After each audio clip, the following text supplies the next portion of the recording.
Hello there. In this video, I'm going to show you how to use the self-portrait images that you've created to design album covers. Now, album covers come in all different forms, use all different kind of images, but one of the most common images found on an album cover is the face, the human face, or usually the face of the artist that has produced the music. We've got some examples here. And we're going to have a quick look at those before we get started. The first thing you'll notice about them, they're all quite different. I've picked them because they are all different in some way, either in the composition or the text or the way the image has been manipulated, or also any objects and any kind of pattern or any shapes that have been also added to them. In its most simplest form, as we can see from the Adele cover here, if we just zoom in, then usually what we'll have is a face, a really good photograph of a face, well lit, lots of contrast. So we've got a dark background, a light face, and also some text. So that's kind of in its simplest form. In other forms, we've got images that are added on, we've got patterns, we've got shapes.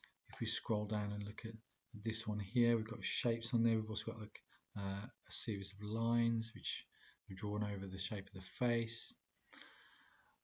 And also sometimes we have images that are being manipulated using either the image itself or other photography. So with this image here, you can see that obviously it's one image, but then that's been chopped up into rectangular parts, and then these have been overlapped to create this really kind of weird, kind of interesting image, almost like a pixelated image of someone's face, almost like a photo montage. So we've got a range of different album covers here, just to give you a little bit of inspiration.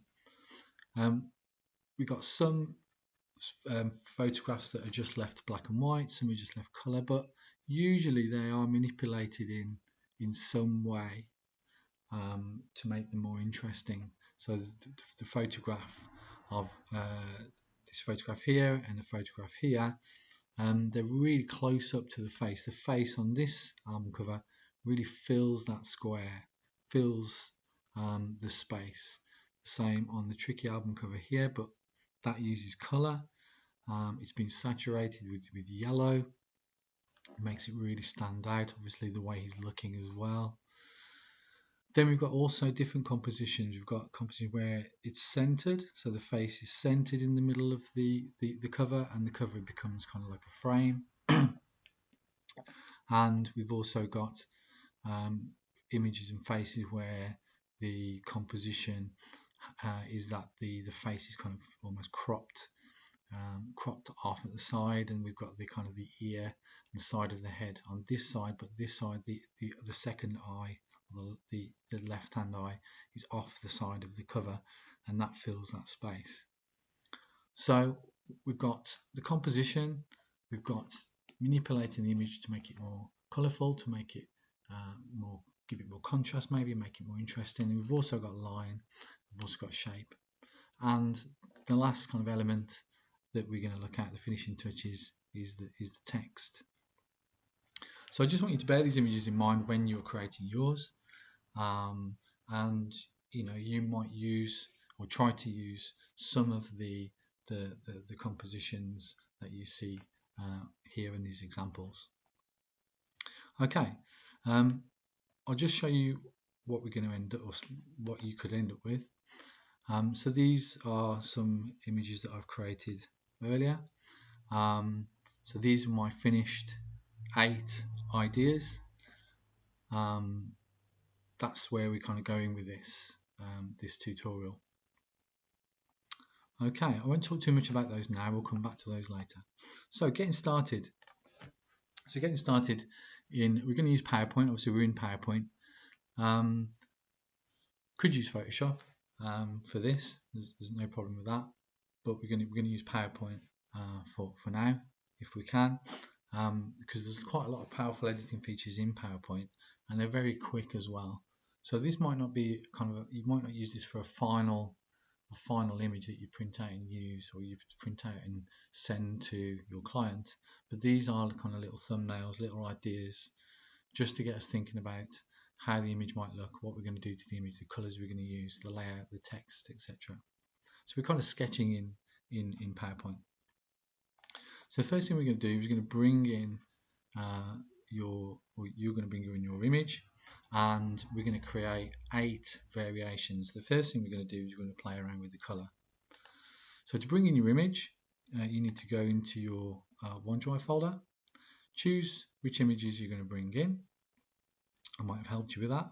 So I'm going to click on this image here. This is what I'm going to use. Right click on that, copy it back into PowerPoint, right click, and then we want to paste a picture.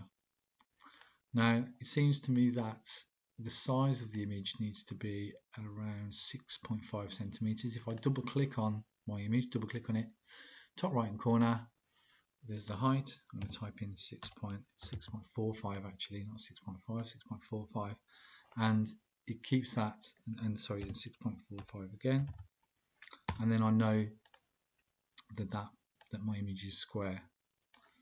Okay, that I've put in 2 images, but I'm just going to bring. I've just shown you how to bring it in, but you are going to just I've already brought my image in there already.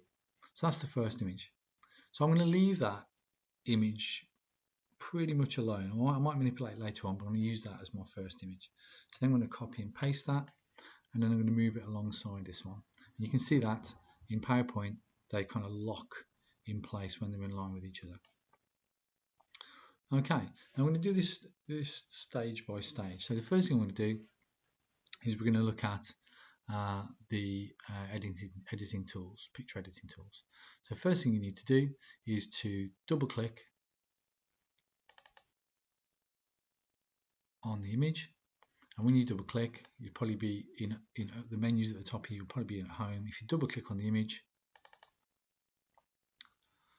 oh, by the way, we are using we're setting this up as an A4 slide.